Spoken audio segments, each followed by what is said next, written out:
Welcome back to FredTalk. I am your host, Freddie Valoy. This is another, one of the free joints, one of the weeklies or semi-weeklies, because we've been on a little bit of a summertime schedule here. But summertime is coming to a close, y'all. Hope you got your vacations in. Hope you had whatever you wanted. You wanted somebody to sit on your face. You wanted to sit on someone's face. Whatever that is, whatever summer means to you, I hope you found it. Maybe you lost weight. Maybe you put on weight. I don't know what your goals are, but I hope you did it. This summer for me was a lot of connecting with people, old people, new people, people I'm like, wow, I need to have you in my life. And then a couple people where I'm like, I'm glad you were here for a bit and also glad you're out, you know? This has been a very social summer and I'm excited. Yo, fellas, if you're looking to plan a date weekend or something like that for the ladies, hit me up in my DMs. If you vacation or upstate New York is something of like oh, we can go there for a vacation, right? It's something you're looking forward to or you've been thinking of planning, bro, hit me up. I found a sick ass Airbnb um that I brought a friend to, and it's fire. It's on some farmland property, and they fashioned it into like a little oasis. There's like a green pond. There's a barefoot walking trail. So if you're into outdoorsy chicks, earthy chicks, granola chicks, free spirits, free spirit emos, any kind of classification within that Venn diagram, dog, hit me up because this will blow her mind. It's some cool shit. Cool shit. Like we didn't even listen to music all weekend. We just talked, and then did some barefoot hiking and then other things that I don't talk about on the free episode because the free episode is a Christian podcast. Okay, the Patreon is where Satan lies. So if you want to be a part of the club and you want to know about my dating life on a deeper level, I would say TMI. Honestly, I don't need to be talking about all the things I'll be talking about on the Patreon, but I do. It's more intimate content.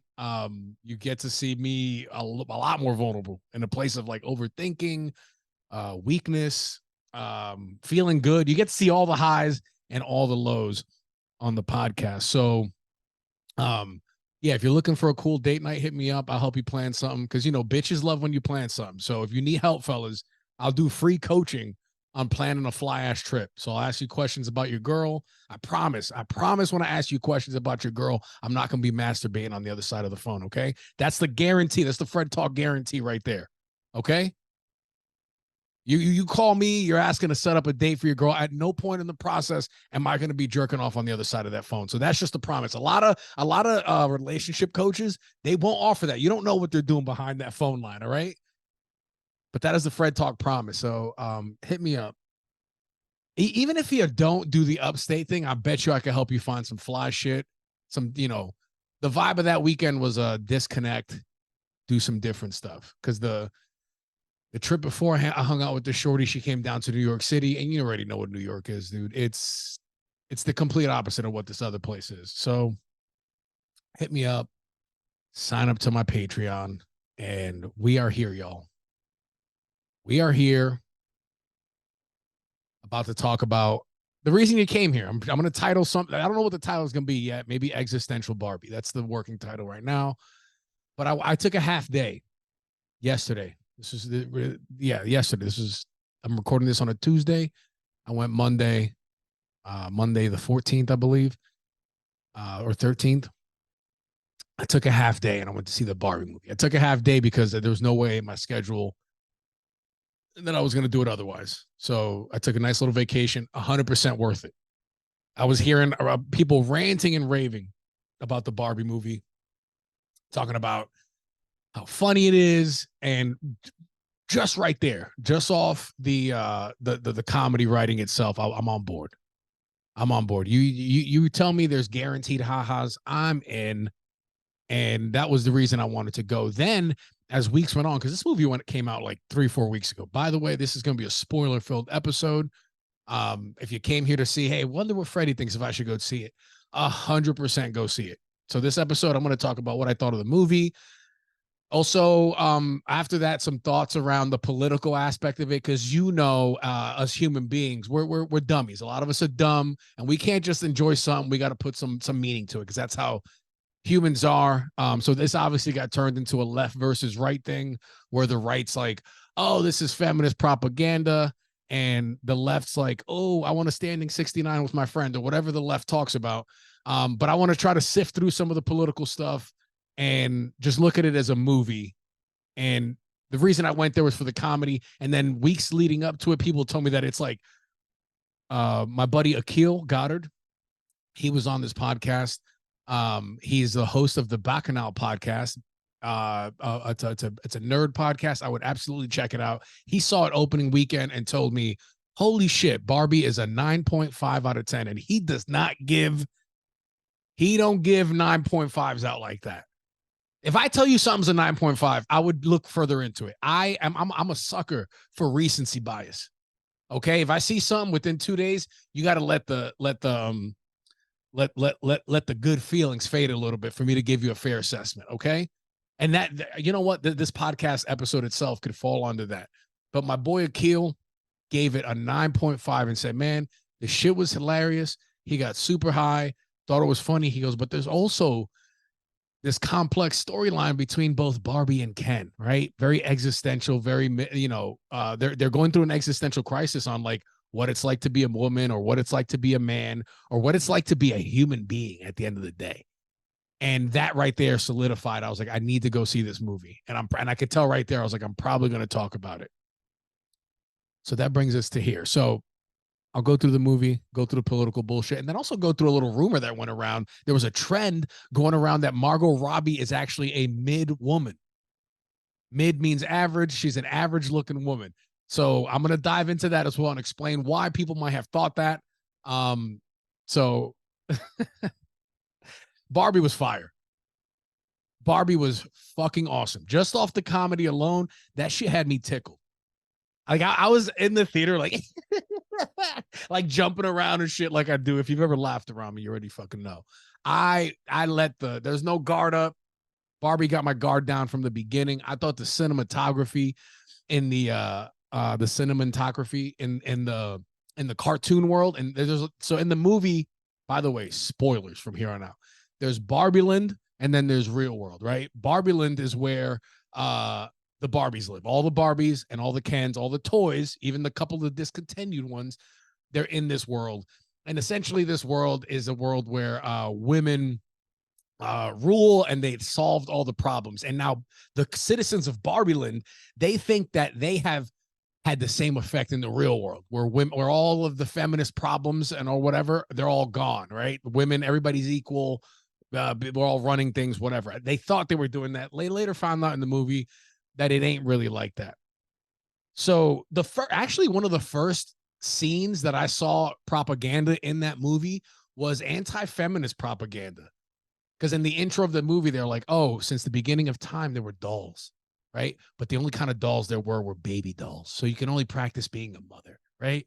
Then along came Barbie, and this is giant Barbie, right? Giant, like almost like Dr. Manhattan style Barbie, except with the dick out, because Barbie don't have genitals, which the movie lets you know.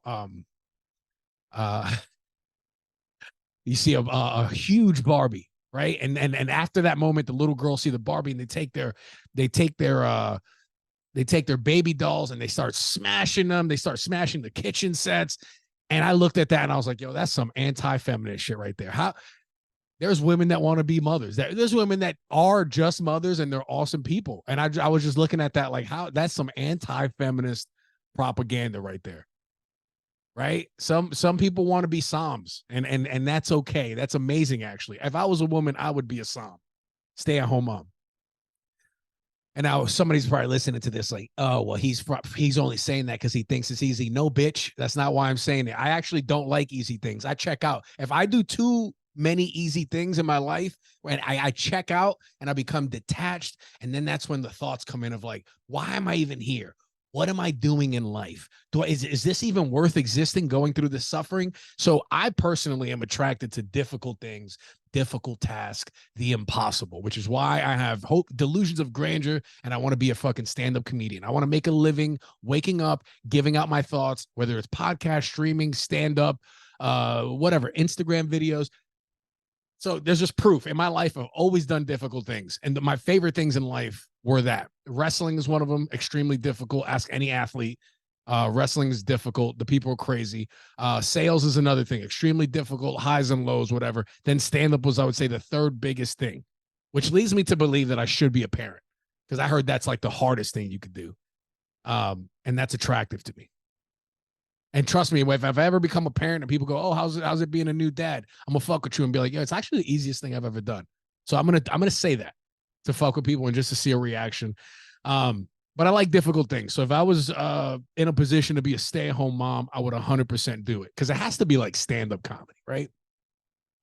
It has to be like stand-up where, to me, it's the thing I'm most passionate about. So it gives me the highest of the highs, but it also gives me the lowest of the lows when it ain't going well. But there's always those moments where I'm like, this is worth it. This is 100% worth it because it's giving me a purpose. It's giving me a purpose to be in this accursed world. This fucking earth that we're on, spinning around and fighting each other for stupid reasons. Stand up does that to me. So shout out to people that are parents and only parents. Don't let these people make you think otherwise. You don't need to hear that from a guy that don't have kids. So anti-feminist shit. They start breaking the sets, and I'm like, bro, there's people that want to be stay-at-home moms. That's a little fucked up. So I found that to be actually anti-feminist propaganda. Like if I was a right-wing dude, I'd be like, oh, actually, no, they probably looked at that as like, oh, look at that. They're saying that they're dissolving the nuclear family with this scene because they're smashing babies and they're smashing the kitchen sets and women. So that's probably how they looked at it. Actually, that's probably how most people looked at it now that I'm thinking about it. Okay, we're going to keep going. Movie was great. The Toyland thing, they acted in the toy world the way little kids would play with dolls and toys, right? We're drinking juice, but there's no juice that comes out of it, whatever. And then the plot thickens so every day is the same. Barbie wakes up, everything's perfect, nothing goes wrong. She ends her day with a little party. The comedy in that shit was freaking awesome. Like all around. There were so many jokes, I can't even remember all of them, but it was like laughs all around. And it starts to get weird. The story starts to pick up when the day doesn't become so perfect, right? Barbie burns her Eggo waffle. Everything that was perfect was not. And then at the end of the day, they're doing their little dance number, and they're like, "How you doing, Barbie?" And she's like, "I'm doing great." She's like, "I'm doing great." Anybody else think about death? And all the music stops, and everyone's like, "What the fuck?" Like this bitch just brought up some uncomfortable shit. And that moment of that movie, right? She starts thinking about death. That moment in the movie for me was huge because if you've ever had an awakening or you ever like it reminds me of the first sign that you're starting to grow as a person, where you got to change your friend groups and the things that you're doing. That moment reminded me of that because there were years ago when I started being aware, which goddamn, this movie touched on that too, like self-awareness and like your existence and how like death is a thing. It talks about that on a deep level. Barbara covered it. But that scene in the movie itself, it reminds me of going to one of your friend group and being like, "Hey, you guys ever looked into this?" And they're like, "Dude, what the fuck are you talking about, bro? We're getting here to do a couple lines, have some drinks, and holla at some shorties, bro. This is the containment of the group. If you start to go outside of that too much, we're gonna have to kick you out." And people don't think that consciously. It's more of a subconscious thing. But that moment of the movie reminded me of like, oh shit, she's starting to grow as a person, and she's a toy doll at this point. They're still in Barbie Land. Yeah, but that reminded me of that scene when I was like starting to talk about like deeper life things with certain friends, and they weren't there yet. And has nothing to do with intelligence. People are just on a different path at different times and all that. And that part reminded me of it. And she starts to become self-aware, right? She starts to have imperfections, and her thing brings her to the real world. And that's where she starts becoming self-aware, self-conscious. She becomes more human. And the movie touches on the fact that part of being a human is suffering, right? Barbie cries for the first time. She starts crying because she's overwhelmed. But then at some point after the cry, she's like telling Ken, like, "Oh shit, I cried too. You should try it. It's actually great." Which is cool. I wish I could cry from sadness or being overwhelmed and then feel that there seems to be a euphoric feeling after crying that pays off. And I want to do that as a man, as a dude, as a human. But I only cry from joy. I did cry in this movie. There's a point in the movie because Existential Barbie comes about because one of the people that work at Mattel starts doing drawings, and she's an adult, right? So Barbie's mission is she's looking for a little girl because this little girl is feeling these feelings of existentialism. So she has to find her and convince her that, like, hey, I'm Barbie, the world's awesome, blah, blah, blah. She goes to the little girl, and the little girl is one of those emo, non-conformist types. And she's like, bitch, you wear pink and you're blonde. There's just certain groups that just, I don't know. A lot of people, they judge people off the way they look. And the character that the little girls play, and Barbie's character, you can just tell are two people that normally don't go together. The emo, I wear black, all this stuff. And then the Barbie, like, Barbie just looks like a Fox News anchor in this. He's like a Megyn Kelly archetype type bitch. And these two don't normally get along. So after Barbie gets put in her place by this little girl, she's like so confused, like, what the fuck's going on? You end up finding out that the little girl's mother is actually the memory she was tied to, because those were the good memories that she had, was playing Barbie with her daughter when her daughter was a kid, not when little kids. Apparently they turn into teenagers and they become huge little dick bags at some point, which, as a guy that wants a girl, like, I want a daughter. I don't know, they do that, especially with the dad. They're just like, I'm not talking to him. It could be for no reason. Like, I'm not talking to him, and you just got to sit there and deal with that. Or my daughter thinking I'm not funny, that's going to crush me. I actually don't know if I can handle that. So let me take back what I said. Maybe I don't want to be a parent. Maybe I don't want to be a parent. I don't know. We'll see. The verdict is still out. So she links up with the mother, and when they make the connection of like, oh shit, you're the one I'm here for, it's your memories, that's where I started crying, because the mom, like many of us that listen to this podcast, you hit a certain age where we all go through an existential crisis. There comes a time where you need to transform as a person, and the more you hold that off, the more painful life becomes. So you got to figure out why you need to move on, where you need to move on to, and do that, or else you're going to fall into depression. You got to shift on life shifts, and you got to change with it, or else it's going to be very painful. And this lady was typical, like, hey, I got the job, I did the money and this, but I feel empty inside. I think a lot of us can relate to that. They make that connection, and the mom was she was the one doodling realistic Barbies, right? Cellulite Barbie, existential Barbie, ordinary Barbie, whatever. And that's how Barbie's mission came about. That's how Barbie's mission came about. So after that, so Barbie then realizes that it's the mother that she needs to connect with and convince that the world is a better place. And this is the point of the movie where I cried. Literally shed tears over this part, because if you're an adult, especially in your mid-30s, you've gone through one or two of these existential crises, right? Where am I? Where's the old me? Where's the old me that had that spice of life, right? A lot of us are trying to get back to the old me. And is that the way to do it? To try to look into the past instead of looking to the future and accept the new you that has become, right? Whereas a little bit of the mix of the old you and the new you. Like, I don't know. I don't have an answer to that question. I'm just throwing out questions myself. But that shit resonated with me because I've been there, especially she works for a corporation, right?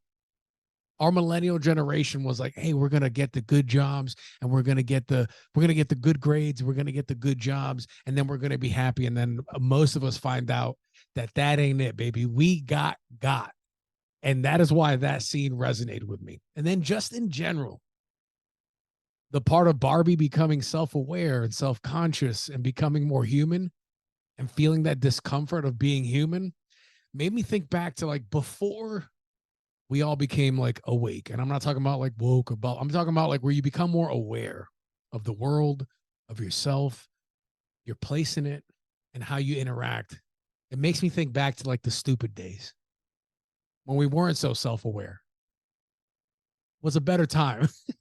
If you look at it a certain way, it was a better time, dude. It was a better fucking time. And then when I look at my life now, and I have friends who are highly intelligent, and then I have some friends that are stupid. The stupid ones are way happier than the intelligent people. And that's what I love about life. That's literally the most intelligent people I know are the most frustrated, suicidal, listless, worn out, exhausted, and the dumb people, they are just looking forward, enjoying life for what it is. And that's I would call it a glitch in the matrix, but I think there's a reason that's there. It's not a glitch. It's a lesson in itself. You ever just think that? You ever just be sitting there and be like, damn, I wish I was a dumb motherfucker, because they look like they're having a great time. And I'm not calling myself intelligent. I'm just saying I'm at least smart enough to be depressed. That's whatever level of intelligence that is. That's where I'm at. I'm smart enough to just be depressed about life every now and then. Sometimes more than others, but overall, it's good. Overall, it's good. So Barbie gets her little mission, and then they end up solving. So while Barbie's gone, right? We talked about two complex storylines. Just gave you the Barber line.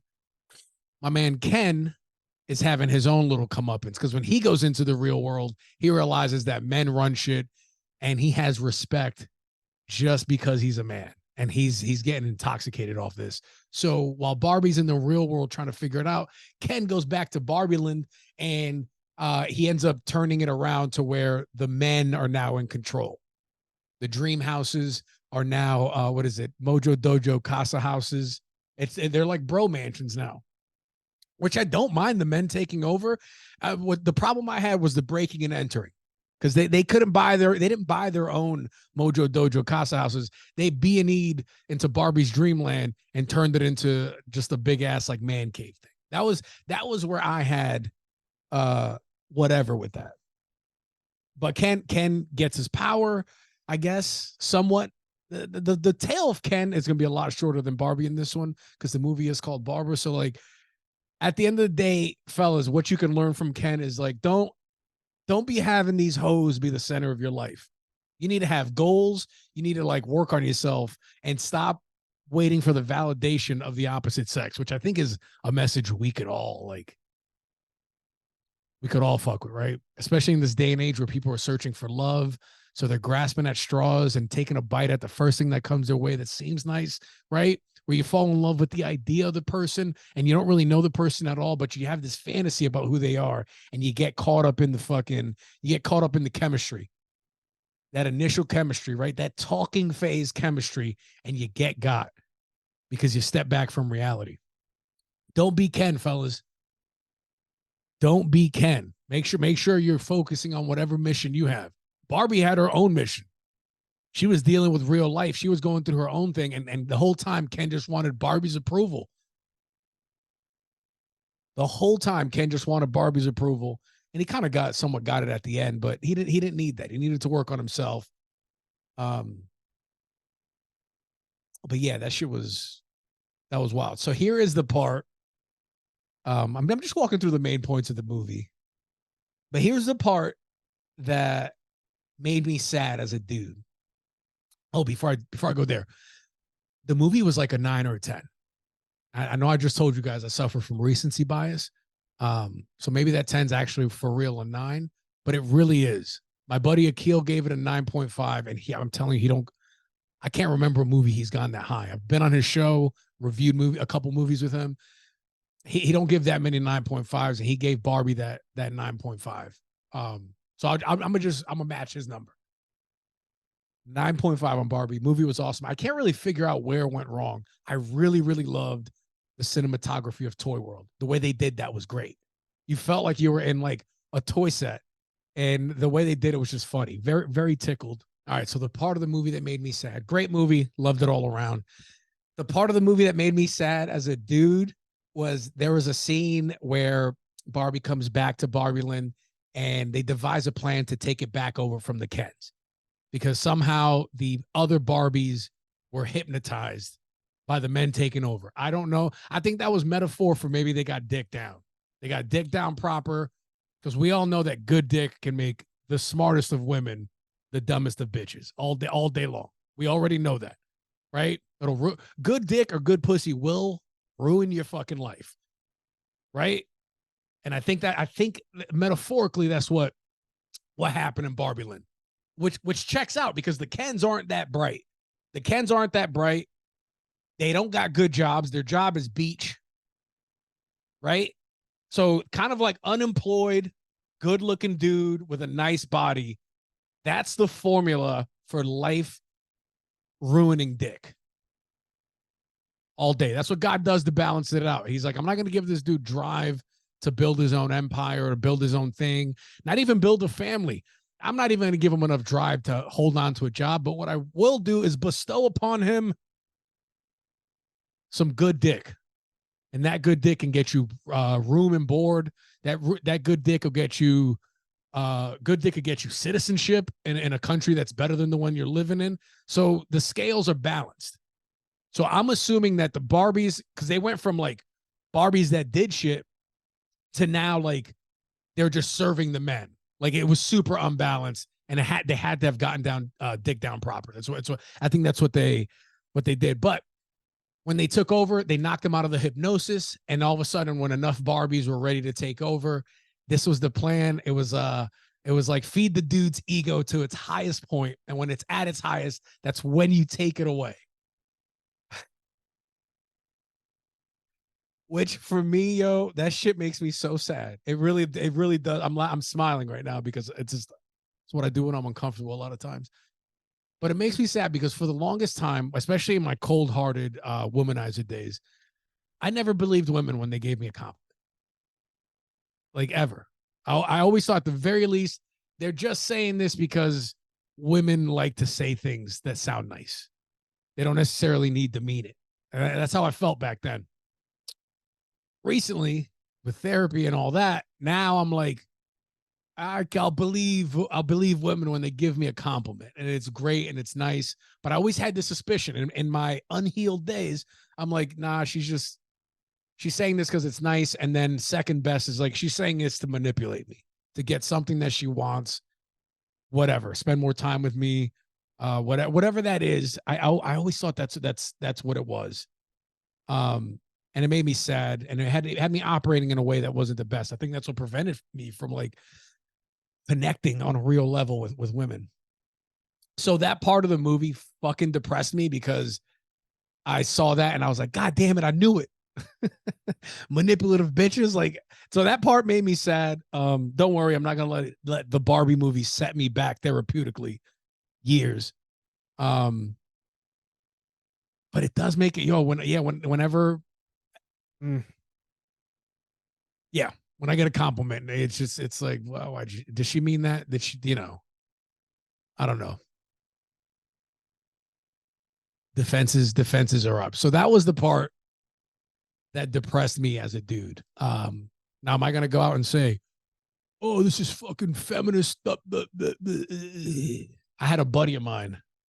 Hit me up, like day one, childhood friend. I was on my Instagram story and I posted a funny story about how I legit took a half day to go see Barbie. And in there, the joke, hey, gonna see the Barbie movie. Is this self-care? Blah, blah, blah. I made another joke about having women shut up while a man tells them about Barbara, whatever, right? All fun and games, typical Freddie shit. And then I had a buddy of mine reach out, an old school bro, like from the block. He goes, so what did you learn? That you don't need a man for anything and that everyone should be gay or trans?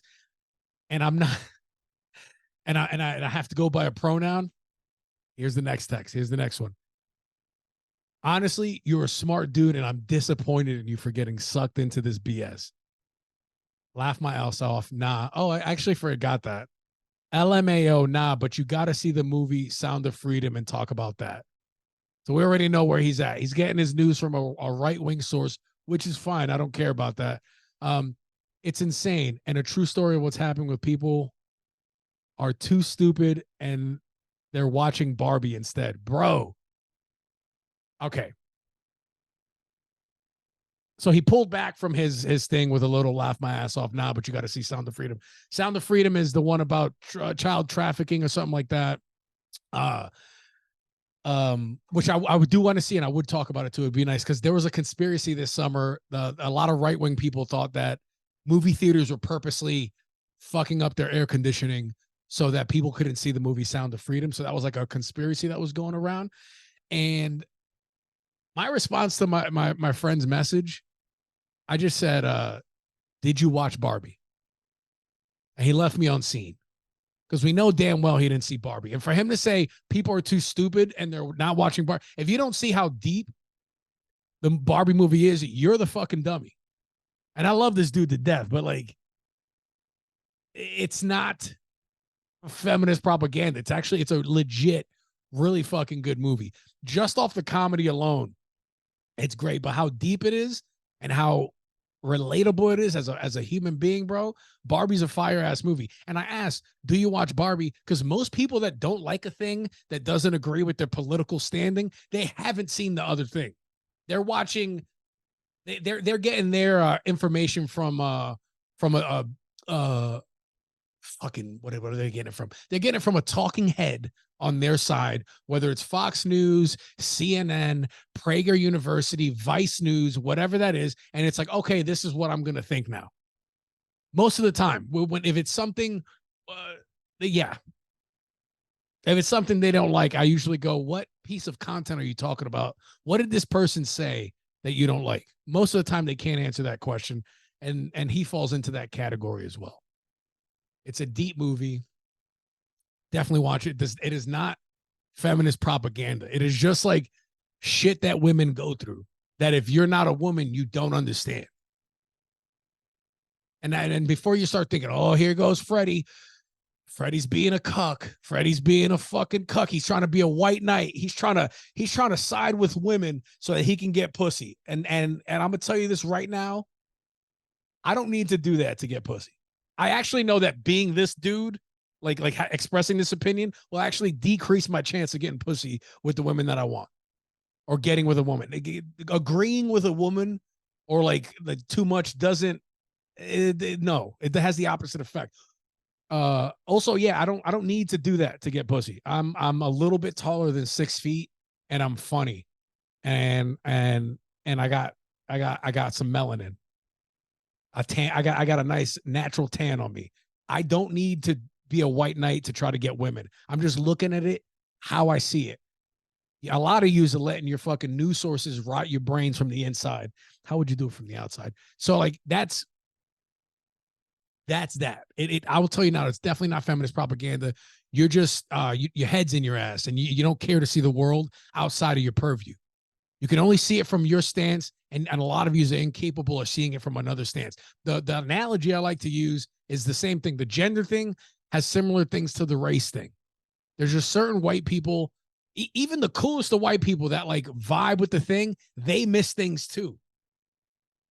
There's black people that didn't necessarily that grew up a certain way that also miss things because they have a certain amount of privilege. This whole race and gender thing is complex as hell, and it'll probably never be solved because we like to just pick sides, and we typically like to pick the side that we're on, right? I'm a man. I'm going to defend men because any criticism on men means it's a criticism on me, and it's not necessarily true, right? It's not necessarily. Well, one time I was hanging out with some comic friends, and this black dude was talking to this white girl, and it was a woman's issue thing.